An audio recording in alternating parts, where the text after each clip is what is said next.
Welcome to everyone attending the meeting here at Carpinteria's City Hall and on Zoom. I'm Reve Moran, VP for Voter Service for the League of Women Voters of Santa Barbara.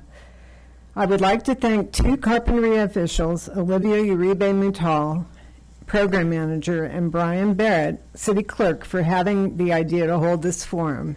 We will describe recent changes to the structure of the governments in Carpinteria and also in Santa Barbara, Goleta, and several of the boards of education in Santa Barbara County. The focus will be on how these changes will affect voters. I'm sorry, one of my pages got shifted. Please note that if you have any questions about Carpinteria's new districts, or if you're interested in running for office in one of these districts, the filing deadline is August 17th, so you have some time. Contact Brian Barrett at 805-755-4403. Here are a few administrative details about this meeting. First, Sylvia Uribe of TransLPro has provided simultaneous interpretation of this meeting in Spanish. To access the interpretation, please see the slide being displayed on your screen now. In addition, this meeting is being live streamed to our League's Facebook page. You can access the live stream by going to Facebook and typing in LWVSB for League of Women Voters of Santa Barbara. In addition, TVSB is recording the meeting for later viewing in both English and Spanish. These recordings will be posted on our League website, lwvsantabarbara.org. Finally, for those who are, for hearing impaired, we did not turn on the closed captions, and I'm so sorry about that. Next time. Before we start the program, I would like to respectfully acknowledge that the land we are on belongs to the Chumash people of Santa Barbara County. We pay our respects to the Chumash elders, past, present, and future, who call this place their home. We thank the Chumash community for their stewardship and support, and look forward to strengthening our ties as we continue our relationship of mutual respect and understanding. As we approach the midterm elections in November, it's hard to imagine, but they're less than 100 days away. We urge you to visit our website and check out the many events listed on our calendar.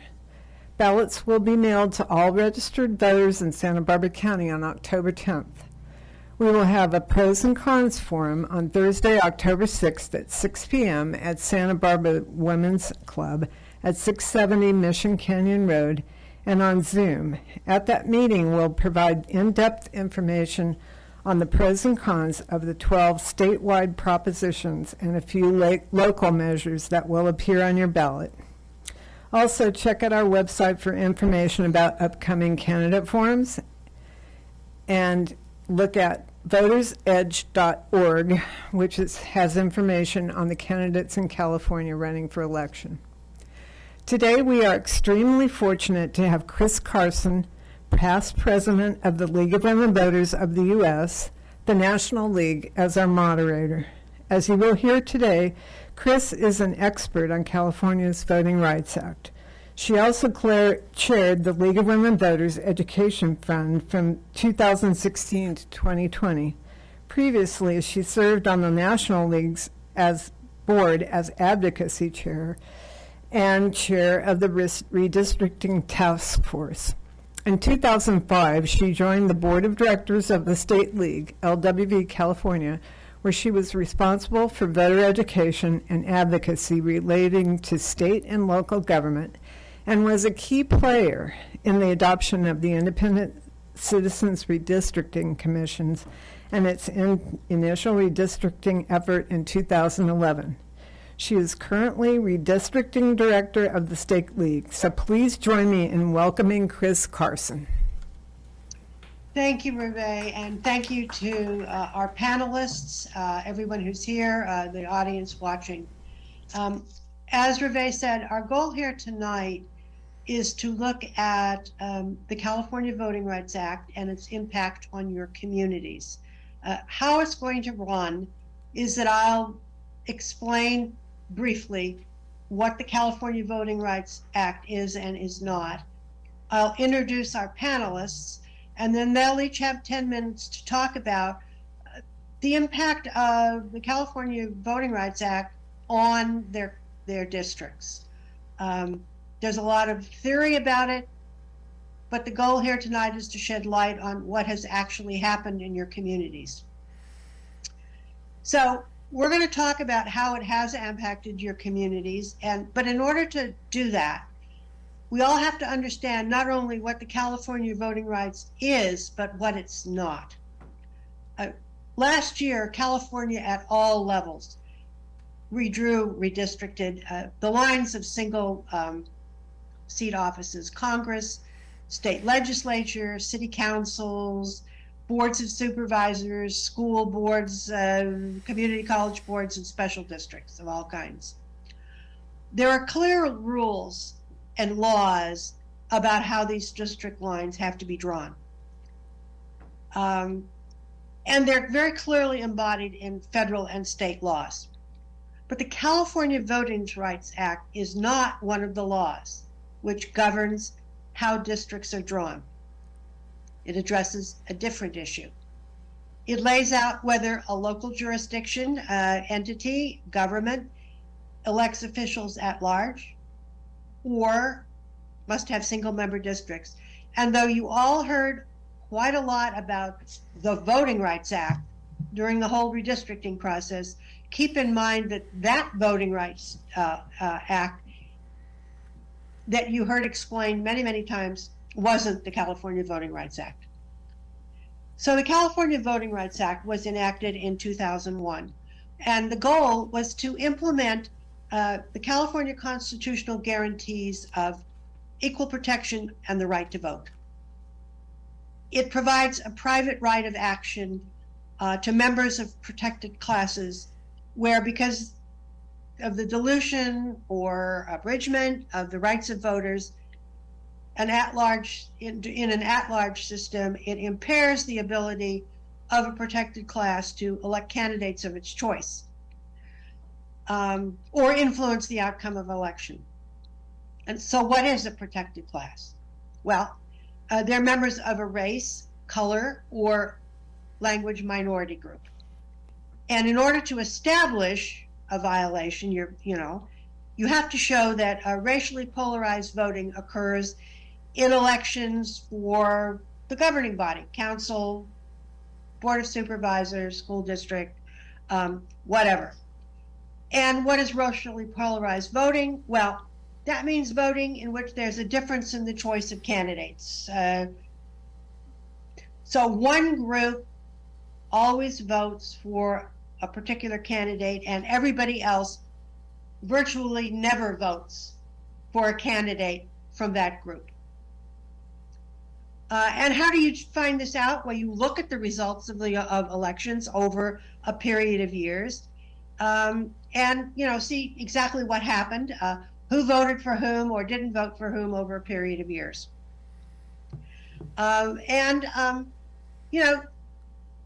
It's just like,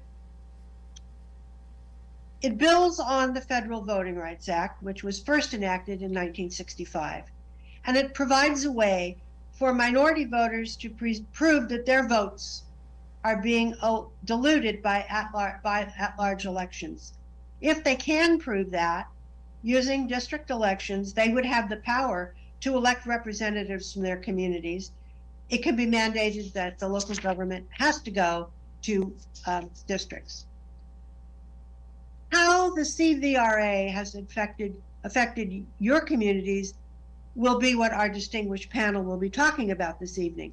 There's a lot of jargon and technical details and legal talk in the discussion, but just keep in mind the basics. It provides a way for minority voters to have a stronger voice in their elections if they can prove that racially polarized voting has occurred.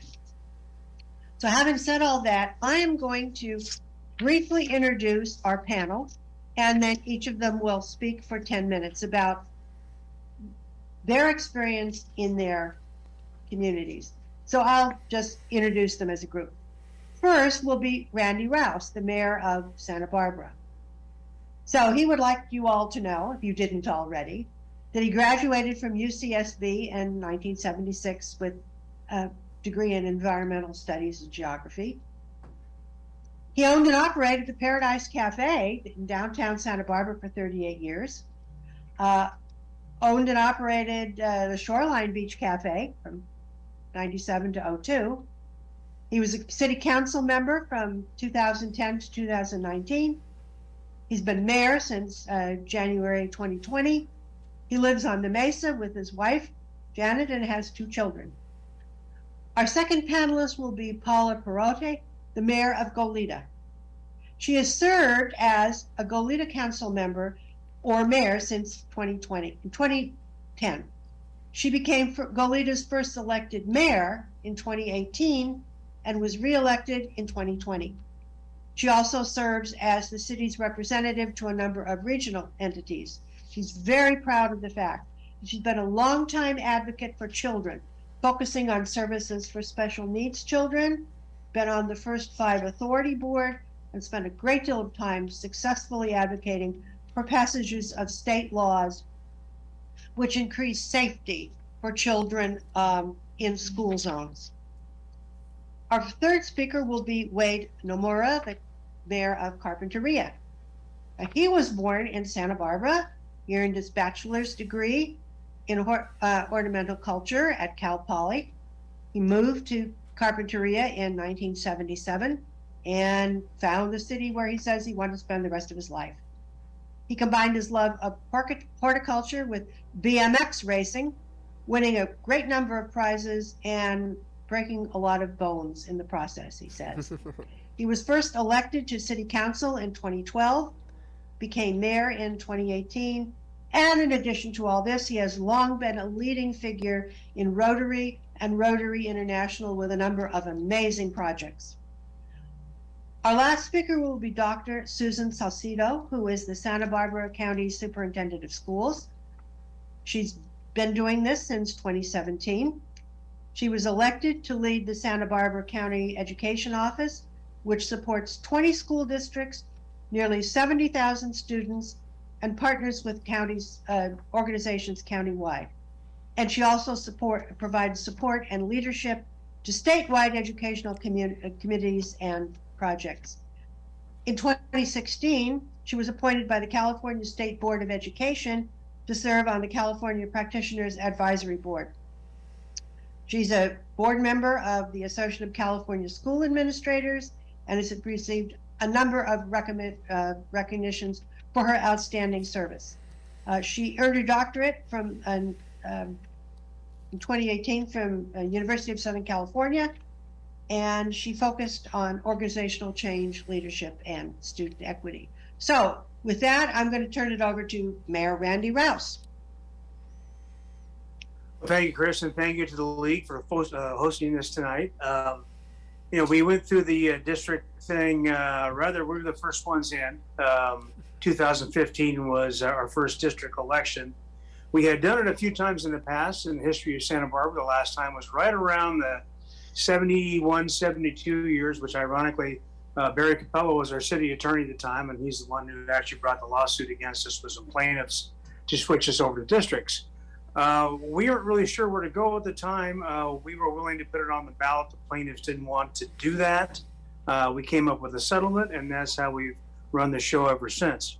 Drawing the districts, of course, in our settlement agreement, we have to have a minimum of 2 minority-majority districts out of the 6 districts that we have, and also by the voters. The entire spirit of the law is that we should try to remain as much geographic integrity as possible, and trying to avoid gerrymandering, even though it's a little impossible to do when you're really trying to get your demographics just right.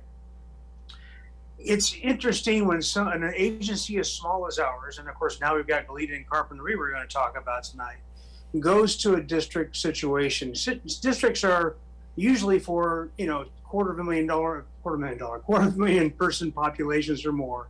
We have wards and things like in big like Chicago, New York, Los Angeles, so on. It gets a little trickier on our end of the coin because we are small, locally elected officials. We really, it's hard to look at our cities and try to divide them up and to balkanize them and to make something out of something we didn't think we had before. But we were able to do it.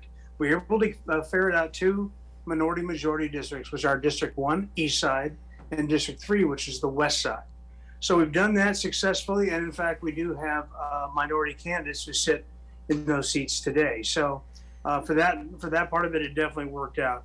One of the problems, a couple of problems that I had was it tends to balkanize a city that is something you really want to pull together, not separate. All the work we do as council members, every issue we have isn't that large issue. Even though we're elected by our districts, we don't really perform per district. We perform on every single issue we do on the dais. It has to do with the city at large. So it's important that we not get locked into our districts, not only focus on our districts, but focus as if we were all at large, because in fact we do serve at large, not just in the district.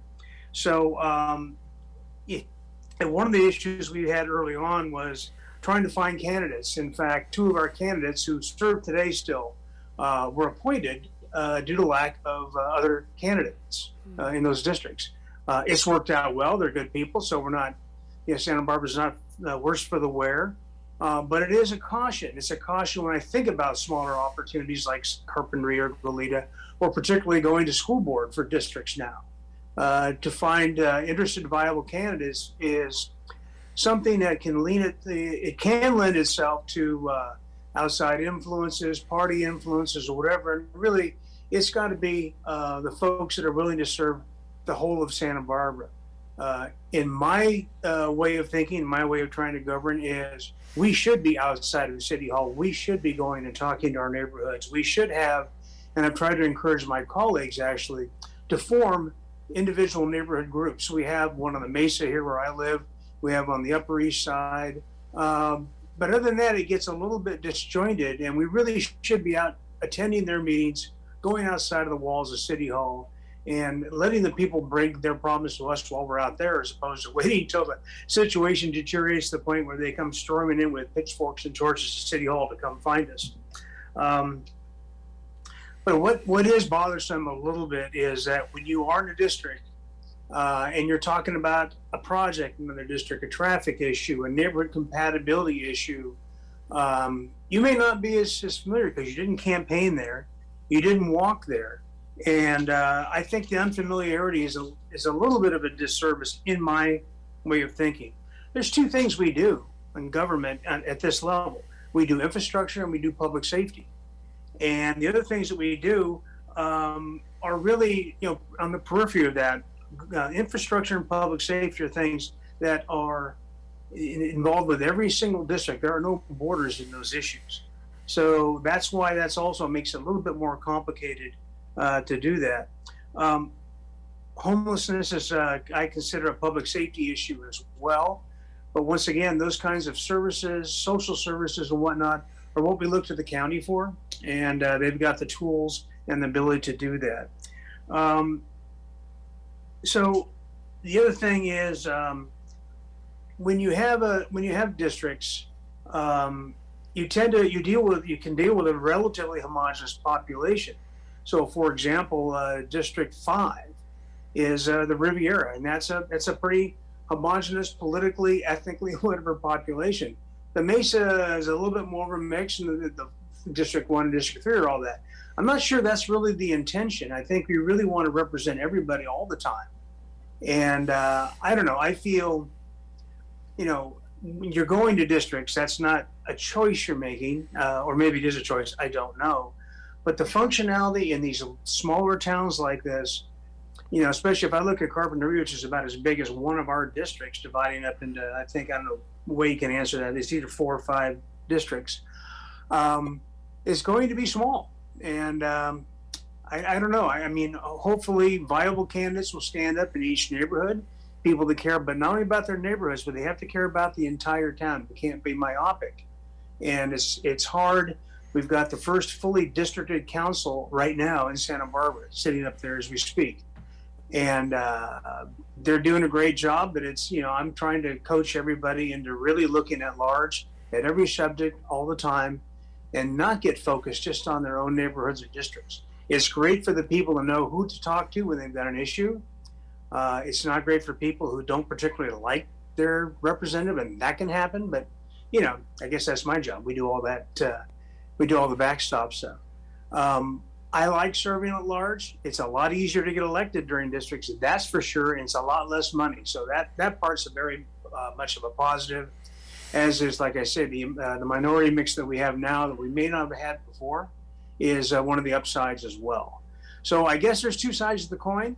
I don't know how definitive or how helpful that was for anyone. That's a little bit of the background in Santa Barbara. That's how I look at it. But I really do take seriously that every one of certainly my council members looks at the city at large and every single issue all the time. We don't have 6 budgets, 6 planning commissioners. We have 1 budget and 1 planning commission.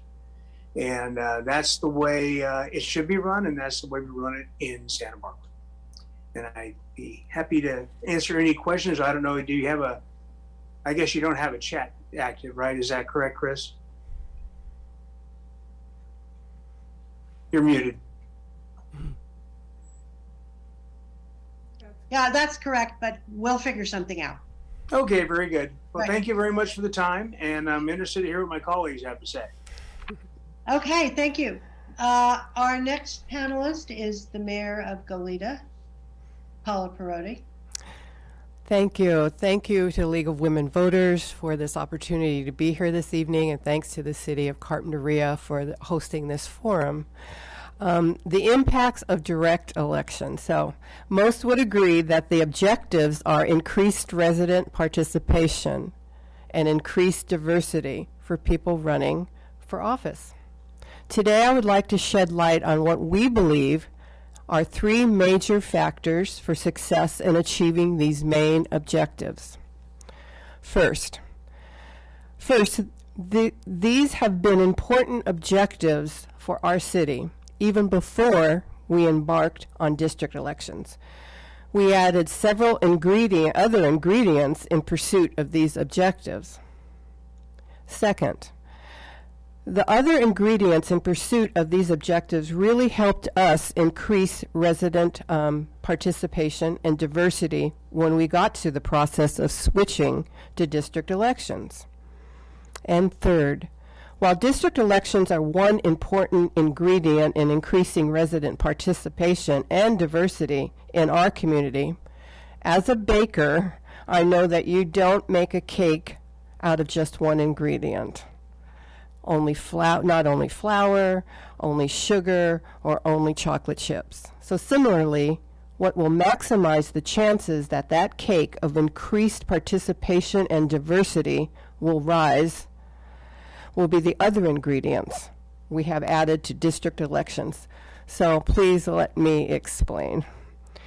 With regard to redistricting process, we committed to involving the public to the maximum extent possible.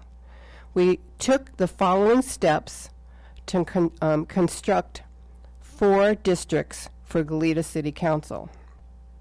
By the way, we agreed that the mayor's position should be filled at large and the next election occurring in 2024. Even before redistricting, we put outreach processes in place to enhance resident participation. It was key to redistricting. And moreover, these processes will be key to making redistricting a success. So our outreach process, the Public Engagement Commission, looking for more ways to involve the public. That's their job. Evening-only meetings. It eliminates some of the barriers for people running for office if they have a daytime job, or people even attending meetings. Salaries for council members. We put that on the ballot, and the voters agreed that we deserve a living wage for the amount of time we put in. And this also will help folks that may want to be on the city council and work part-time. More bilingual in all our media. We've really stepped up on that. We've hired a translator, a full-time translator, and we're having everything translated as quickly as possible, from our newsletters to all our outreach workshops. Everything we can do to get translation, we do it. More active recruiting for communities, commission, and boards. We're really letting people know what's needed. More noticing. That seems to really help. Really a lot more noticing. Options for less tech savvy. This is important, especially what we learned during the pandemic. We're trying to help everybody out. Videos. Well, we have a lot of videos. If you know our Kelly Hoover, you know that, and they've been very well received in Goleta. Enhanced, redesigned website. We're trying to make our website more user-friendly. Here's how these ingredients we put to good use in the process for transitioning to district elections. So in keeping with our commitment to involve the public to the maximum extent possible, we took the following steps regarding setting up 4 districts for the Goleta City Council. In 2017, the City Council created the Public Engagement Commission, with representation from a large cross-section of community members to make recommendations on increasing community engagement in the city's governance. So early on, we tasked the commission to advise us on the district's mapping process. The commission delivered by helping us identify and approve a list of communities of interest and neighborhood stakeholders, and to create an outreach list to ensure everyone had an opportunity for participation in the process.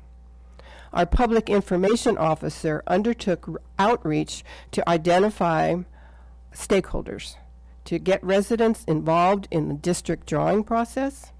They used social media, our newsletters, videos on our government TV station, at gas pumps, on sandwich boards throughout the community, and in many other very creative ways. The response we got from these efforts was terrific. June through November of 2021, we held 4 well-attended public workshops, both online and in person, where our demographics, National Demographics Corporation, or NDC, explained the districting process to the attendees. And staff was available. They were available to help people use the tools to draw and submit their own draft maps. We had several opportunities during that time for the public to give input to our city council meetings and public engagement commission meetings. We also created a website, drawgoleta.org, where people could come to learn about districting, and download paper mapping tools or submit draft maps online using various online mapping tools. We received 51 different map versions, which our demographics told us was extremely high for a city our size. In January 2022, our Public Engagement Commission held a public workshop and helped us to narrow the choices down to 4 recommended maps.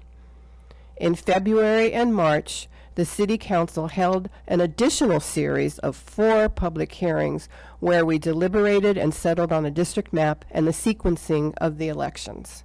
Our new Eastern Districts, 1 and 2, are up for election in 2024. They're on the eastern end of Goleta. And our new Districts 3 and 4, which are on the western end of Goleta, their election will be up in 2024. We couldn't be prouder of the process that our Public Engagement Commission and City Clerk, staff, and public information officers conducted, and of our residents especially, who stepped up to provide lots of comments and submit their draft maps. This inclusive process and high level of participation assured the legitimacy of the results we received. Remaining challenges of redistricting. I'm not going to repeat all the positives that have come out of voting districts, but such as easier for representatives, I think was mentioned by Mayor Rouse, easier for representatives to meet residents and vice versa, potentially less influence of money in politics, and better better minority representation.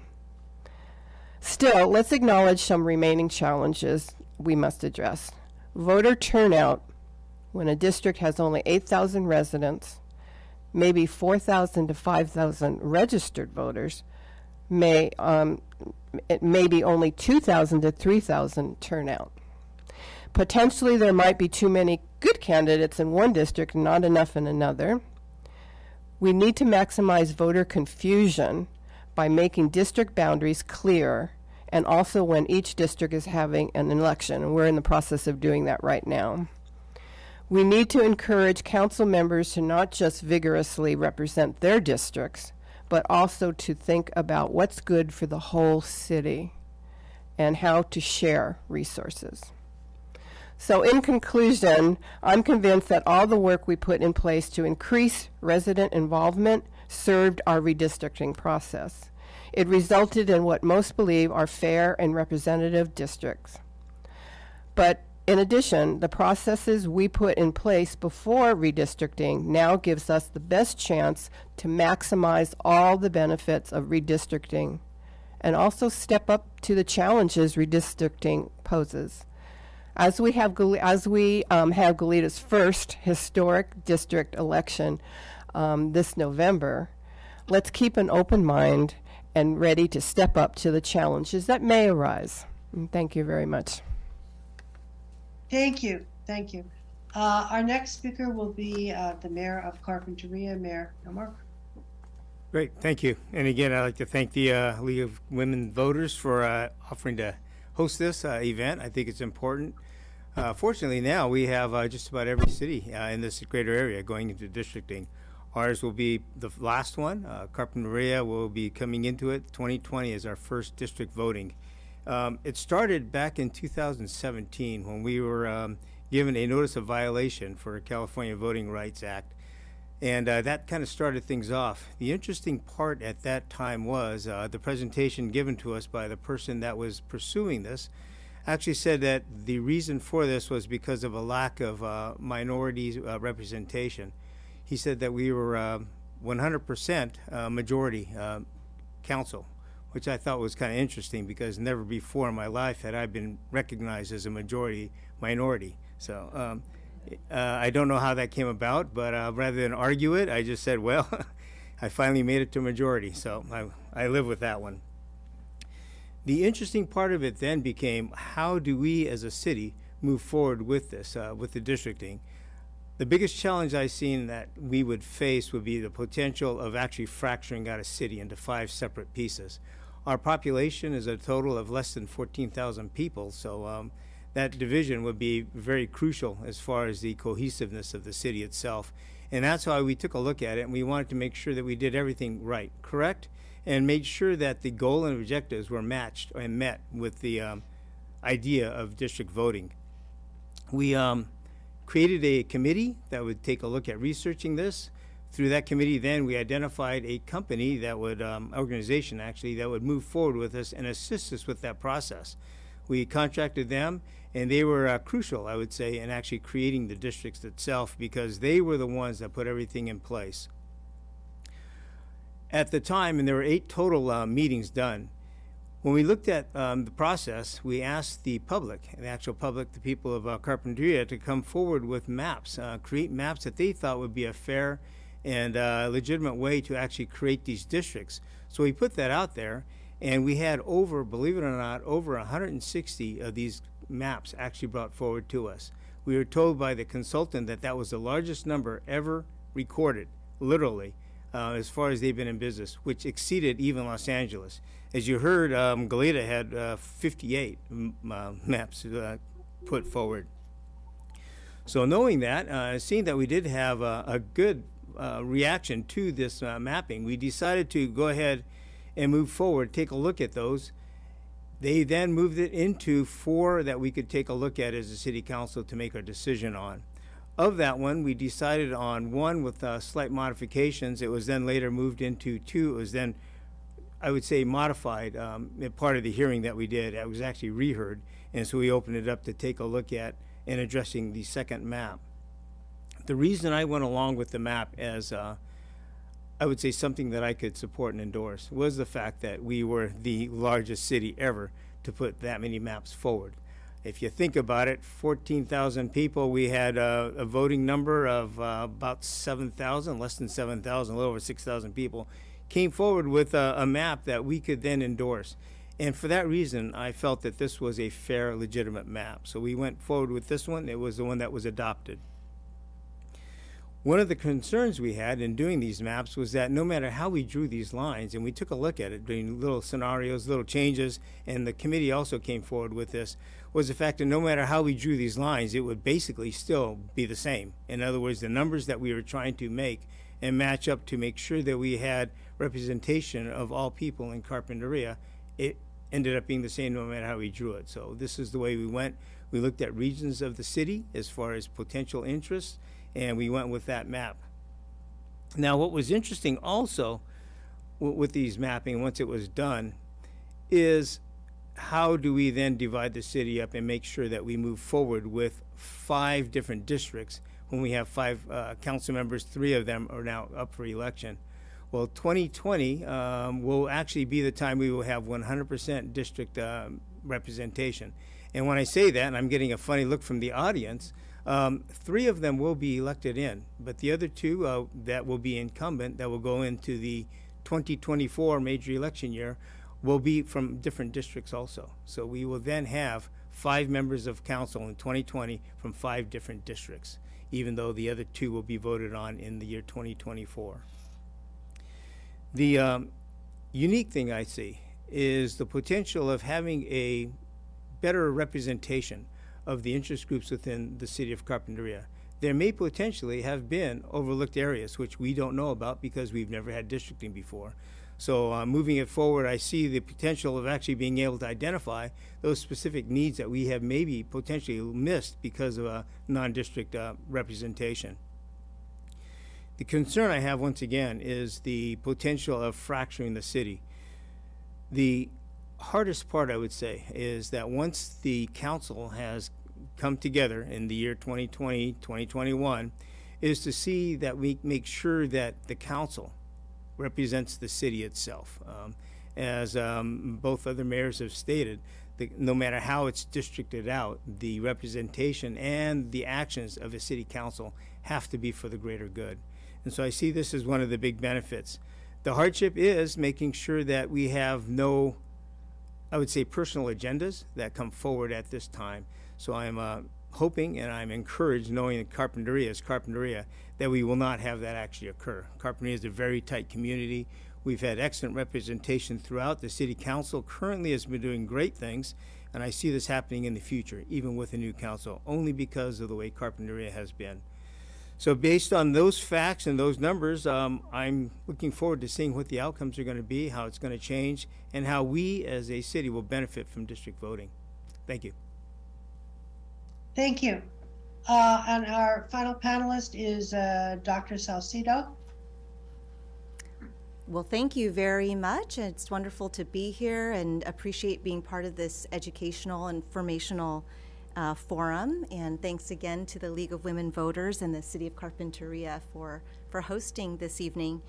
So in Santa Barbara County, there are 23 educational agencies with governing boards. And so I, as county superintendent, we have a county board of education with 7 trustees. And so I'd like to speak, I can speak most specifically about our organization, our county board, but I want to use this time to speak about the process for all. So Santa Barbara City College, Allen Hancock College, and the County Board of Education were already in by district trustee areas. So the changes that occurred this year were modest. They were modest based on the census. They were adjustments made to make sure that there was some balance, but they were already in trustee areas and so didn't move from at-large to trustee. They also remained the same number of trustees, stayed the same number of trustees. So I wanted to share that as context and background one, because I have more close knowledge about the County Board of Education. I could speak to that very, very specifically. But now as I move more broadly, I'll share about the process at large here.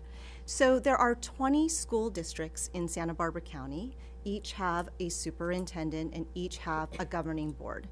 And up to now, they were all at large. So this year was very monumental because all the 20 districts were going through processes, one, to decide whether or not they would move to trustee by district areas, and others, then those who did decide needed to get that into action. And when we talk about the city of Santa Barbara and Carpinteria and Goleta, you were hearing about population. In school districts, we have some school districts that are fewer than 30 students total. We have some school districts that are 20,000 students total. And we have some school districts like Carpinteria Unified, where the entire city is part of that school district. But in other school districts, you might have several school districts within cities. So the geography gets a little bit complicated, the population gets a little bit complicated. So I say that again, just for background information. So of the 20 school districts, 14 moved to, by district trustee areas. And so in November 2022, we'll see that those who are up for re-election or seats that are open will be by those trustee areas. Those that did not move to trustee areas, again, are the very, very small school districts where, as it is, they might have 3 trustees at large or 5, and might be a very, very small school district with really seeking to find trustees from the whole at-large area. So that establishes the number of school districts, the city college, community colleges, and the County Board of Education. And then let's talk a little bit about the process. So the process is similar to what the process has been outlined here tonight with the city councils. There's an additional factor. So the similarity is that the school districts and the school boards with their community and consultants really looked at multiple maps, all following the rules that were established by the CVRA, with input from the community. I mean, that's really what the process requires and is important to do.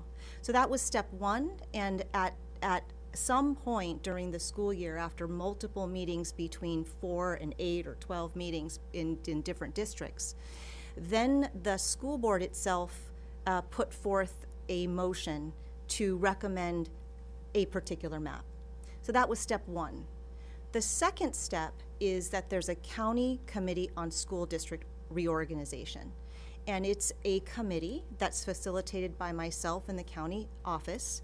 And we convene. There are individuals from the districts that are part of this, that are citizens within the district, not from the school districts themselves necessarily. And they're the final approvers of the district's selected maps.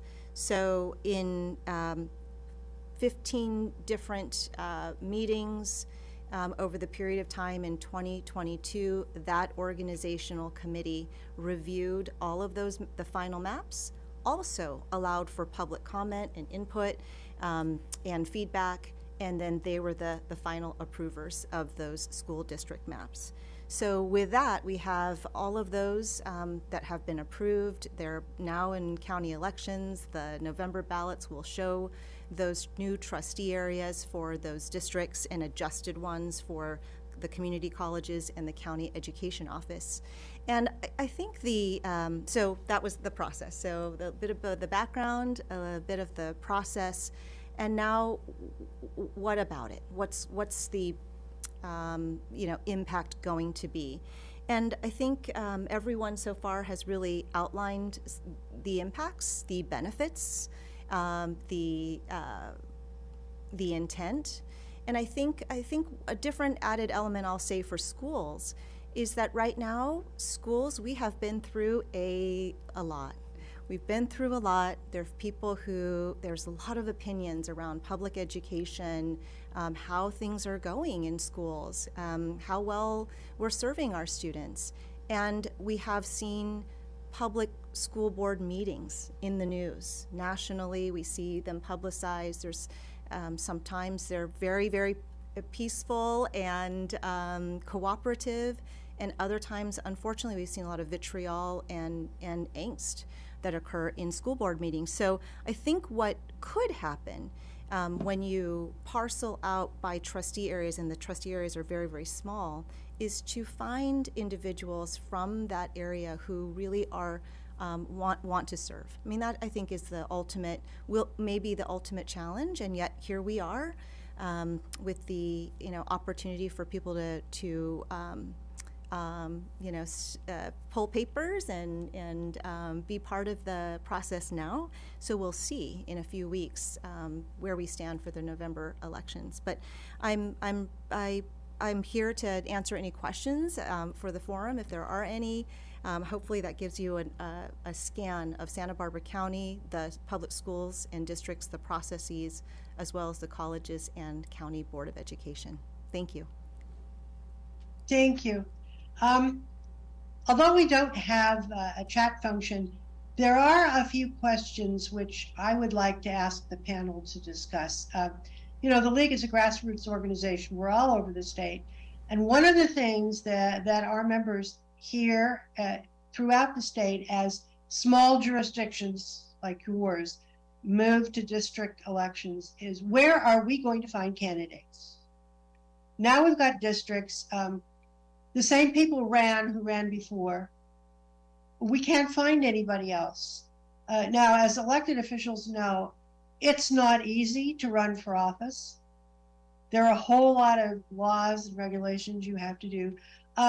What do you see as something that cities might do to help educate people as to not just you should run for office, but how do you run for office in Carpinteria or Goleta or Santa Barbara or this school district?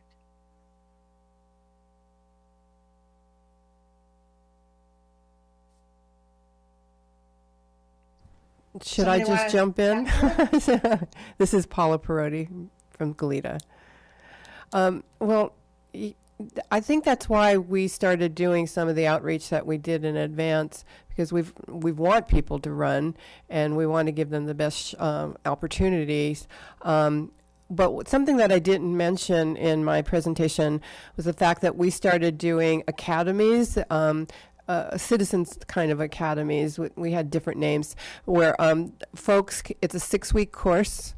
And you come in once a week and you explore behind the scenes every department. The mayor usually starts out with the city manager and city attorneys. And we talk about why, the city council, we're all there and why we ran and, what got us motivated. And then, the city manager talks about her job and her responsibilities, and then the city attorney as well. But they go through each department. The next week they'll go to finance, and then the next week they'll go to public works.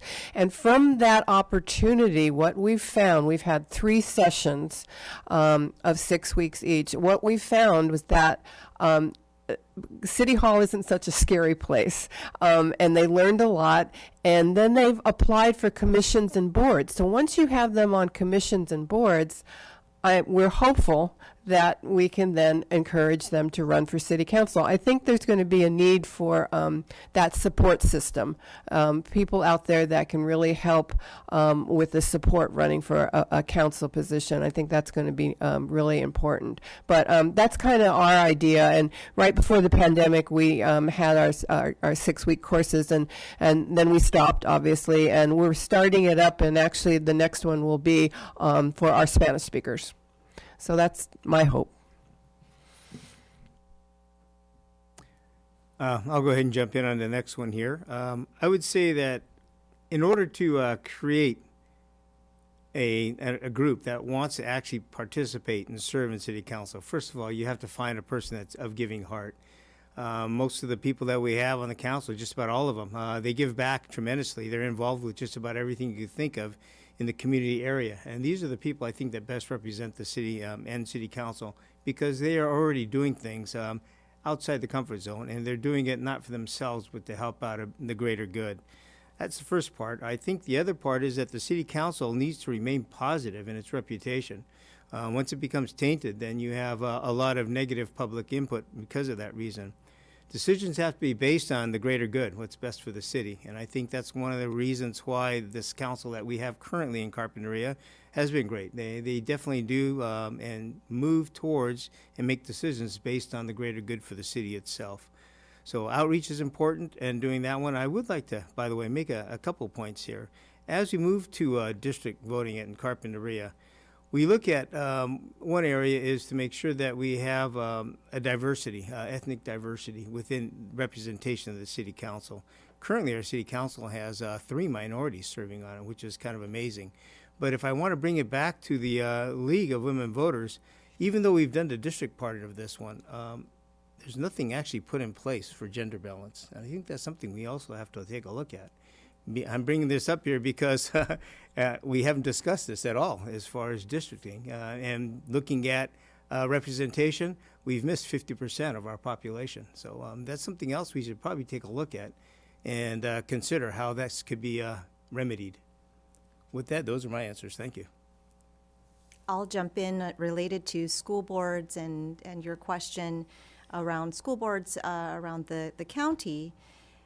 First of all, I have the pleasure of working with county board members, but also school board members around the county, and every single one, talk about the heart that you were just talking about, really are about heart of service of our children and educators. Every single one wants to do right by our youth and families, and that's really what it takes to serve. And I'll say that there's a school boards association. So there's statewide associations, but even in the county, there's a really incredible dynamic school boards association where each school board of the 20, 21, 23 can select a school board member representative to be part of that school boards association. So we've been speaking in that association. I meet with them, with the group about monthly. And we too were talking about how we can cultivate, inspire others to serve, really to meet the needs of students and help students with their aspirations. So we are going to be putting on very likely going to be putting on a workshop for incoming or interested board members for school boards so that we can talk through, similarly to what you were saying, Paula, around Mayor Prodi, around educating and kind of understanding what the role is and what does it mean to serve on a school board? What's the difference between a school board and superintendent? What are the different ways in which we serve on a board on behalf of others? So we're working towards that educational piece and cultivation piece. Probably want to hear from Randy. Yeah. Don't want to leave him out. Okay, here I am. Thank you. Riffing kind of on Paula's point there, it's really important to get people involved, committees, commissions, and whatnot, are the best way. Ironically, districts takes a little bit off because you can run for planning commission or try to get appointed, or harbor commission, or you could run for your district if there wasn't that much interest. But it is a good way to do that. Getting out of City Hall is really important. Getting into the neighborhoods, talking to districts.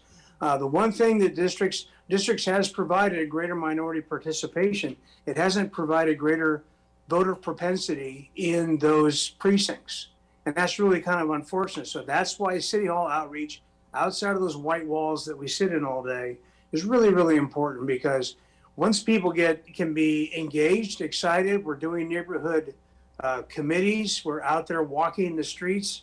If you only walk the street in your campaign, you're really doing it a disservice to the people that voted for you. So really encourage my colleagues to get out, and I'm going out with the police chief and some of the homeless advocates, and we're going to different neighborhoods now, and people really appreciate just seeing an elected face out and about. So I think all of that would be really important and would generate the kind of interest that we're going to need if this district election system is going to be successful. Okay, I'd like a follow-up question to Dr. Salcedo.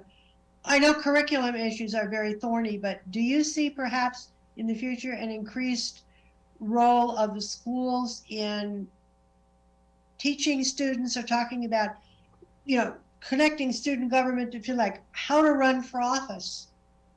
It's not just like a good idea to run for office, but here are some of the basics of why you need to think about running for office. Yes, absolutely. I think there's a great opportunity there that you bring forward. We're talking, to me, as you're speaking about it, I'm thinking about civics and government, and yes, there's a required course once in high school, but we're talking about civics starting at the really young ages of contributing to your local government, contributing to your communities, and school board members, to your point, would be excellent speakers for young people on that. And why did they run? Why is it important to be part of your local government? Why is it important to have a say in education, for example? So I can see how that could be a part of some opportunities for school board members with youth in schools. And I think you've come up with a great idea that we'll want to implement. But I really do think it's important that civics piece and citizenship and government and politics, all of that is so, so important. We've had so many conversations in the recent past. It happens over time, but recently around history and accuracy and what's been in the past and what about the past is important for us to know so we can have a really incredible future. All of those conversations are really important for youth, young people, all the way through. Again, as I said, there's a standard and curriculum for civics course in high school, but it starts much earlier than that. So I think that the school board members that I know are they've run for a reason, and they're running for a reason and serving for a reason, which is to make a difference for children. And those kinds of conversations with youth really make a huge impact. So I think I think it was a question, a suggestion, and a wondering all at one time, and so I'll take that into consideration and action. It's really great. Thank you. Can I just add one last thought? What we've started doing, because you made me think about that, getting our youth involved. What we started doing recently, within the last several years, making sure that on a lot of our boards and commissions that we have a youth representation. And they're out there. You should listen to some of them. I mean, our future looks really good. It's amazing. And I think that will help generate their interest as well. They're a part of a commission on the city, on the city of Goleta. So, yeah. Great. Actually, when I ran for city council the first time, one of the things I wanted to achieve, which I haven't been able to achieve yet, was to actually create a youth council where we would have 5 students from the high school actually sit in. They would get the packets, be able to study the items that we would have on the agenda, and actually make comment during public comment time. They would parallel us as far as sitting literally right next to us in a setup. I pushed that forward for a little while, and then I found that there was, I would say at that time, a lack of interest. It wasn't something that was able to gain traction. But I'm putting it out there right now because I think that's still something that would benefit our city, actually having the youth take a look at exactly what we are making decisions on. I think it's important, and that will go a long way as far as public awareness. Back to Randy. We miss Randy again. Do you never mind. see the role of the schools? Or we always add something more to the schools. Do you see perhaps an enhanced opportunity for city and school districts to work together on this kind of thing, particularly in your situations where, I'm a native of Los Angeles. It's huge, but you're not. So do you see opportunities for a city council and a school district to work together, or a community college district?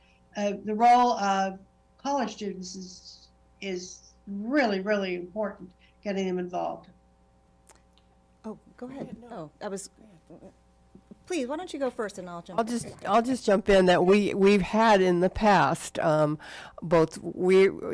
split with 2 districts. We've got Santa Barbara Unified, and then we have Goleta Union School District. And in the past, we've had joint meetings, and it's been really it proved to be really beneficial. We haven't had any for a while, but I know I've been talking to the superintendents about that, and we're hoping to do that. So I just have to say that from this conversation, it gets us all thinking about new ideas and gets us fired up. So I really appreciate being here this evening. Thank you. Thanks, Paula. I'm glad you jumped in because I was going to say exactly that Goleta, the city of Goleta and the districts have had joint meetings. I know that Santa Barbara Unified and the city of Santa Barbara have had joint meetings. Perhaps Carpinteria has had joint meetings, but those do happen, and the partnership, the collaboration is so important.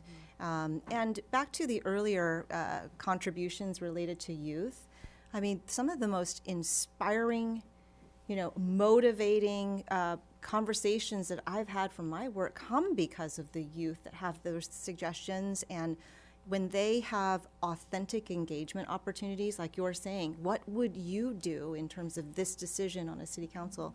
I mean, I have found to an individual how brilliant they are, their ideas. They look at things in a different way, and I just so appreciate it. So I'm so glad you contributed that way. Thanks. Yeah. Thank you. Before I start, I would like to give this one to Randy first, and then I'll come back. And we don't want to miss him again. Okay, thanks, Wade.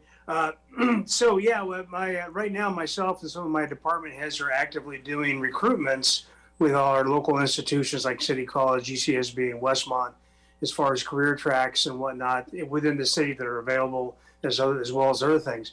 But when it gets down to the elementary schools, I do get the opportunity to go and speak, and one of my big themes is going forward in life, the idea that you're going to be able to serve somebody, be able to put back in your community, kind of riffing on what Wade had said earlier, is really, really important. It's such a rewarding thing to do. And at some stage in your life, you will have missed a big chunk of it if you don't figure out a way to give back to your community in one way or the other, whether it's in public service, elected office, or charity work. But it's a big deal. And my parents' generation, you always had the service organizations, the Elks and the Lions and the Rotary and whatnot, which aren't quite as significant now as they were in the day. But certainly there are tons of opportunities to serve. We have 40 boards and commissions that we do, including a youth council. So there's all sorts of opportunity. We really invite people to do that because it's a great opportunity to find out what goes on inside those white walls. Thank you, Wade. Great, sure, you bet. One of the things that we do, I'm fortunate actually within Carpinteria, is I get invited each year to speak at the high school social studies classes and talk about U.S. government. The other one I get to speak on is some of the international projects I do. So a lot of that goes a long way as far as people and getting to, I would say, interact and get to understand our young people. I think it's important that we get more closely connected with the school district and city government, only because we are both doing the same thing. We are molding the future of the city. And if we don't look at and include our youth, we've missed the boat completely. That change is not going to happen. So I think it's important that we do that. Unfortunately, in Carpinteria, we have not been that proactive. I would like to see that coming forward sometime in the near future. We're doing that. And again, the only interaction I've had is speaking either at high schools or even grammar schools. I spoke a few years ago, right before COVID shut down, to a second grade class. Now, that was an interesting one. They gave me 1 hour in a second grade class. I don't know how teachers deal with that one, but I'll tell you this, the hard part about it is you got to be an entertainer and not speaker. They love to dance, so that's about it. But there again, I think the appreciation of having somebody that represents the city being available to the youth is one of the key components of not only success, but respect of what's going on within a city and creating that interest on their part, saying that, yeah, it is important that we do this, and we never thought about who the people are that are being elected, nor what their jobs and responsibilities are as far as it affects their personal life. Once you do that, usually you get them hooked. They get very involved and engaged.